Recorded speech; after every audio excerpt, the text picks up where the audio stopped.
விளையாடு பாப்பா, நீ ஆடி விளையாடு பாப்பா, வெற்றி நாடி விளையாடு பாப்பா.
போஸ்டர்ல போட்டீங்களா? ஆளு எங்கப்பா? கதையா இருக்குது.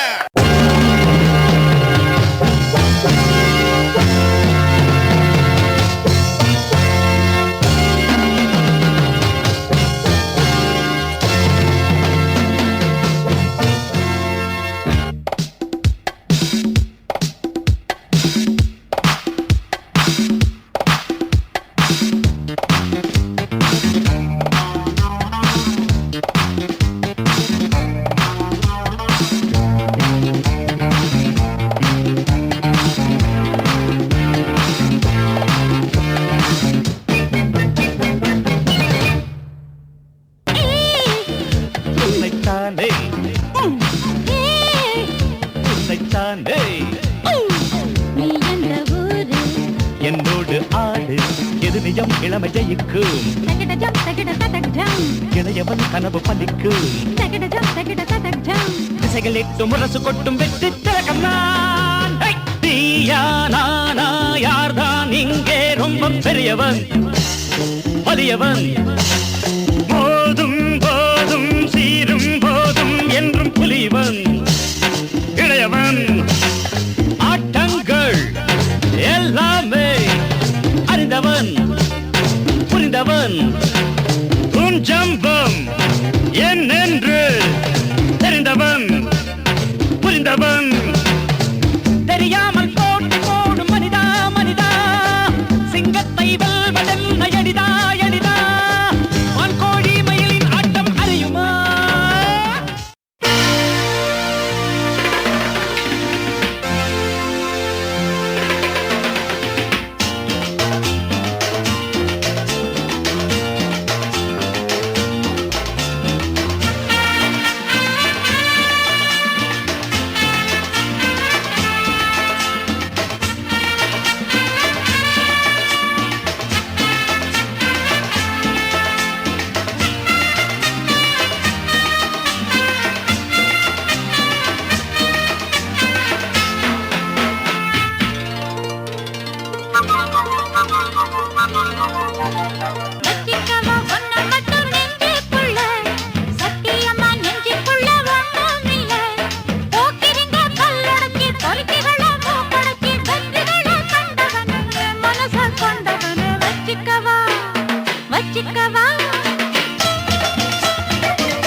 ஜோடி நானாச்சு வச்சுக்கவா வச்சுக்கவா வச்சுக்கவா ஒன்ன மட்டும் நெஞ்சுக்குள்ள சத்தியமா நெஞ்சுக்குள்ள ஒண்ணும் இல்ல.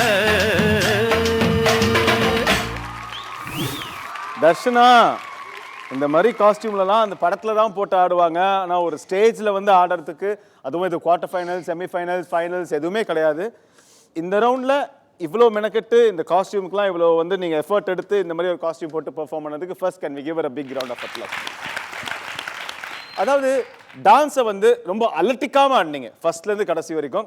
டான்ஸ் தானே நான் ஆடுறேன் அப்படின்னு சொல்லிட்டு உங்களால் என்ன ஆட முடியுமோ அதை ரொம்ப லைட்டாக அப்படியே க்யூட்டாக ரொம்ப அழகாக ரொம்ப எஃபர்ட்லெஸ்ஸாக ஆடிட்டு போயிட்டீங்க. லைட் ஃபுட்டட் அப்படின்னு சொல்லுவாங்க, அந்த மாதிரி இருந்தீங்க. நான் சொல்கிறது ஏதாச்சும் புரியுதா? ஜட்ஜஸ் அதான் சந்தோஷம். ஜட்ஜஸ் சொல்லுங்கள் புரியுற மாதிரி. தர்ஷனா வணக்கம். தர்ஷனா ரொம்ப அழகா இருக்கு நீ. Thank you master. ரொம்ப ரொம்ப அழகா இருக்கு செல்வனி. ஆனா அந்த அழகு இருக்கிறனால அலட்டிக்காம ஆடுற பத்தியா, அது ரொம்ப திமிரு உனக்கு. அப்படியே எக்ஸ்பிரஷன் பண்ணி லைட்டாக பண்ணிடலான்னு பார்க்குறேன். எனக்கு என்னென்னா ஓவராலாக அந்த ப்ரெசன்டேஷன் வந்து ஸ்டேஜை ஃபுல்ஃபில் பண்ணி த கிவ் த வேரியேஷன், அப்புறம் ஃபைட்டு, சின்ன சின்ன விஷயங்கள், ஸ்டேஜ் ப்ரெசன்டேஷன், இது அனைத்தும் வந்து எனக்கு ரொம்ப பிடிச்சிருந்தது. Thank you master. நான் மயங்கினது வந்து தர்ஷனாவோட அழகில் மட்டும்தான், நடனத்தில் இல்லை. ஓகே, இந்த ஃபுல்ஃபில்ல இருந்து தான் எனக்கு ரொம்ப சாட்டிஸ்ஃபேக்ஷன் ஆச்சு. மார்க்கு ஆக்சுவலாக பார்த்தா உங்களுக்கு அதுதான், அதுக்கு அதுதான். ஓகே, இங்க ஓடியா.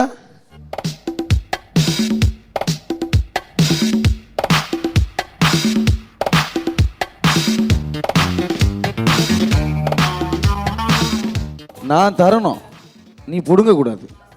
புரிஞ்சுதா? இதை பிரிக்கிற பிரி, உனக்கு நிறைய ஃபைன் இருக்கு. பிரி.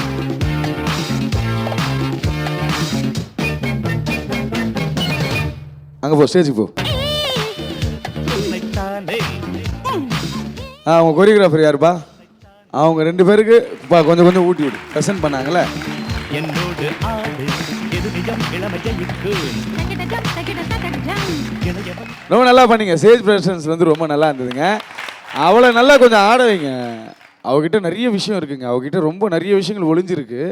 அவள் ரொம்ப க்யூட்டாக சில விஷயம்லாம் எக்ஸ்பிரஷன்லாம் கொடுக்குறான். அதே மாதிரி அவள் ஆடும்போது ஒரு நளினம் இருக்குல்ல, அதெல்லாம் ரொம்ப அழகாக இருக்குது. அவளை நீங்கள் யூட்டிலைஸ் பண்ணிட்டீங்கன்னா அவள் ரொம்ப கண்டிப்பாக ஒரு லெவலுக்கு வருவாள். அது எப்படி வருவான்னு தெரியல, கண்டிப்பாக ஒரு நல்ல ஸ்டேஜில் இருப்பாள். Thank you master. அதை பார்த்துங்க. Okay, best of luck. அசால்ட்டாக அல்ட்டிக்காம ஆடிட்டு இருக்கிறா, அவளை கொஞ்சம் ஹெவியாக ஆட வைங்க அப்படிங்கிறார். Okay, alright. தருண் மாஸ்டர் நீங்கள் சொல்லுங்கள். தர்ஷனா குட் ஷோ, நல்லா இருந்தது. Thank you master. Beginning take off எல்லாம் ரொம்ப அழகாக, நீயும் அந்த கேர்ள்ஸ் எல்லாம் கரெக்டாக நல்லா பியூட்டிஃபுல்லாக க்யூட்டாக பார்பி டால் மாதிரி பண்ணீங்க. இது நல்லா இருந்தது. இதை வந்து யார் காப்பாற்றினாங்கன்னா அவங்க மாஸ்டர்ஸ். அந்த கான்செப்ட் அதெல்லாம் பண்ணி பாருங்க. பட் ஆனால் இண்டிவிஜுவல் பர்ஃபார்மன்ஸ் வர்றப்போ ஃபோக் ஆகட்டும், வேறு எந்த ரவுண்ட் ஆகட்டும், நோ குரூப், ஒன்லி இண்டிவிஜுவல் பர்ஃபார்மன்ஸ்ன்னு சொல்லி ஒரு ரவுண்ட் வரும். அதில் வந்து நீ உன்னோட ஸ்கில் தான், உன்னோட திறமை தான் நீ காட்டணும். பட் நெக்ஸ்ட் டைம் வந்து இதோட பெட்டர்மெண்ட்டாக பண்ணணும். Okay, god bless you. Okay, so Darshana உங்களோட ஸ்கோர்ஸ் என்னன்னு கேட்போம். நீங்களே கேளுங்க, என்னோட ஸ்கோர்ஸ் என்ன ஜட்ஜஸ் அப்படின்னு கேளுங்க. என்னோட ஸ்கோர்ஸ் என்ன ஜட்ஜஸ்? நீ கேட்டால் கொடுக்க மாட்டோம்மா. ஷோபா பாபா மாஸ்டர், தர்ஷனாக்கு உங்களோட ஸ்கோர்